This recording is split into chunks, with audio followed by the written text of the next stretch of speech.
कभी सोचा है कि दुनिया की कुछ सबसे बड़ी सफलता की कहानियां कहां से निकल कर आती हैं? अक्सर वो सबसे गहरी नाकामियों से जन्म लेती हैं। आज हम एक ऐसे ही शख्स की कहानी जानेंगे जिसे हर जगह से सिर्फ ना सुनने को मिली, लेकिन उसका खुद पर से यकीन कभी नहीं टूटा। जी हां, ये कहानी है जैक मा की।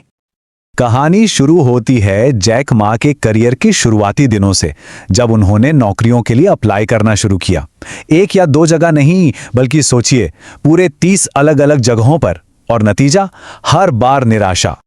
एक किस्सा बताता हूं। उनके शहर में पहली बार KFC खुला। जैक मा भी बाकी लोगों की तरह उम्मीद लेकर इंटरव्यू देने पहुंचे। कुल 24 लोग थे और उनमें से 23 को नौकरी मिल गई, सिर्फ एक को छोड़कर। और अंदाजा लगाइए वो एक अकेला इंसान कौन था? जी हां, जैक मा। और ये तो उनकी मुश्किलों की बस एक छोटी सी झलक थी। तो चलिए जरा पीछे चलते हैं और देखते हैं कि ये सब शुरू कहां से हुआ।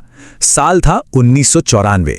उस वक्त जैक मा कोई बिजनेस टाइकून नहीं थे, बल्कि एक बहुत ही मामूली से अंग्रेजी के टीचर थे। उस वक्त चीन में एक इंग्लिश टीचर के तौर पर उनकी महीने की कमाई पता है कितनी थी? सिर्फ $12। हाँ, सही सुना, सिर्फ $12। आज उनकी दौलत और उस पहली सैलरी के बीच का फासला किसी सपने जैसा ही लगता है ना? लेकिन फिर उनकी जिंदगी में एक ऐसा टर्निंग पॉइंट आया जिसने सब कुछ बदल कर रख दिया। उन्हें अमेरिका जाने का एक मौका मिला और वहां उनकी मुलाकात एक ऐसी चीज से हुई जो उनकी दुनिया पलटने वाली थी। अमेरिका में उन्होंने पहली बार इंटरनेट देखा, उसे चलाया, और सच कहूं तो उनके लिए यह किसी जादू से कम नहीं था। एक ऐसी दुनिया जिसके बारे में उन्होंने कभी सोचा तक नहीं था।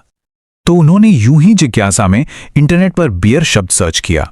उन्हें अमेरिकन बियर के रिजल्ट्स मिले, जर्मन बियर के भी मिले, लेकिन जैसे ही उन्होंने चाइनीज बियर सर्च किया, पता है क्या मिला? कुछ भी नहीं, जीरो।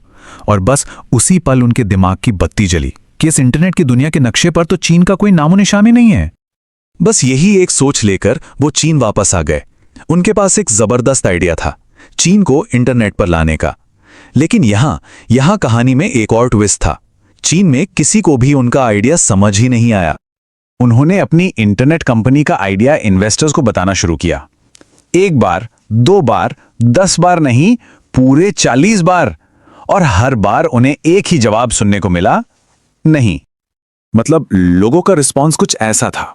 एक इन्वेस्टर ने तो मुंह पर ही कह दिया, जैक तुम इंसान तो अच्छे हो, पर ये इंटरनेट वाली चीज चीन में कभी नहीं चलेगी। ये सिर्फ एक इंसान की नहीं, बल्कि उस वक्त के पूरे माहौल की सोच थी। अब सोचिए, इतनी बार ना सुनने के बाद कोई भी इंसान हिम्मत हार जाता। पर जैक मा वो अलग मिट्टी के बने थे। वो टूटे नहीं क्योंकि उनका विश्वास बहुत मजबूत था। उनकी अपनी एक अलग ही फिलॉसफी थी। वो हमेशा कहते थे, आज का दिन मुश्किल है, कल का दिन और भी बुरा होगा, लेकिन परसों सुबह धूप जरूर खिलेगी। और ज्यादातर लोग कल शाम को ही हार मान लेते हैं। बस यही सोच थी जो उन्हें आगे बढ़ा रही थी। और इसी सोच के साथ 1999 में उन्होंने अपने छोटे से अपार्टमेंट से ही अली बाबा की नींव रखी। कोई बड़ी फंडिंग नहीं थी, दोस्तों से $60,000 उधार लिए थे, और दिल में बस एक ही जिद थी कि हर उस इंसान को गलत साबित करना है जिसने उन पर भरोसा नहीं किया।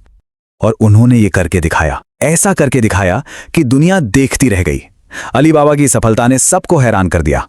लेकिन असली सबक पैसों का नहीं है, यह सबक है अटूट विश्वास का।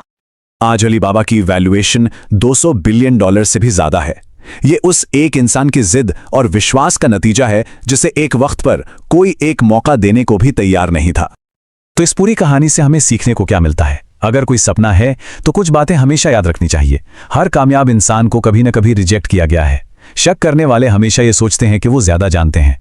हमारा काम हर किसी को यकीन दिलाना नहीं है। हमारा काम बस उन चंद लोगों को ढूंढना है जो हमारे विजन में यकीन करते हैं, और फिर अपने नतीजों से बाकी दुनिया को गलत साबित करना है। तो अब सवाल ये नहीं है कि दुनिया आपके विजन पर यकीन करती है या नहीं।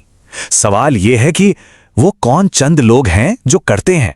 उन्हें ढूंढिए और फिर अपने काम से एक नई कहानी लिख दीजिए।